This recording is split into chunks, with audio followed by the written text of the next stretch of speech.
The music that I listen to influences my character because it just makes me feel more connected to people.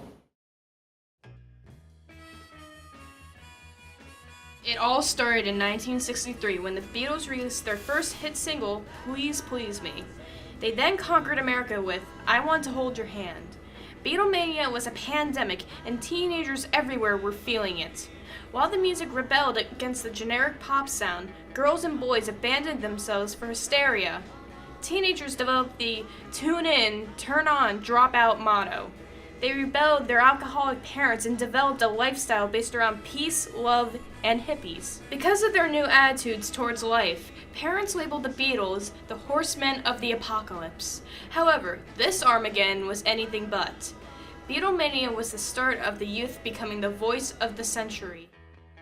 The Beatles' Sgt. Pepper's Lonely Hearts Club Band was my first record album that I ever owned. And it really set me off on my world of loving music. 1, 2, 3. In 1964, the first piece of evidence for punk rock began. Welsh viola player John Cale met New York City songwriter Lou Reed. They later formed the Velvet Underground with Reed's friends Sterling Morrison and Moe Tucker. In the 1970s, the Brit punk invasion had started. Despite the first music invasion being moderately peaceful, this was the true rebellion.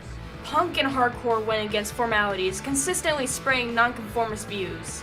Many bands appearing during this time, including Minor Threat and the Sex Pistols, spouted raw anarchy in the UK. Teenagers of the generation developed views against adversity, and young adults were becoming straight edge.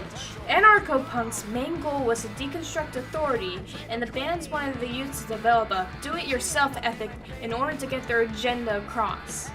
They supported an anti-consumerist movement and wanted future artists to independently produce their records.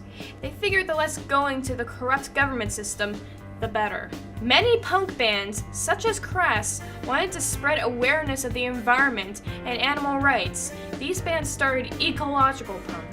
The Dutch band Man Lifting Banner openly spoke against racism, stating, "To urge people to literally stand up against racism is to convince them that actions speak louder than words."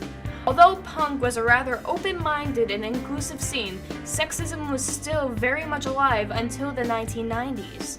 The underground all-girl band breakouts, also known as Riot Girl, formed in the West Coast, and girls started to riot just like the guys. Feminists participating with the Riot Girl movement performed, published, and formed casual conferences. The lessons taught within music revolutions live on.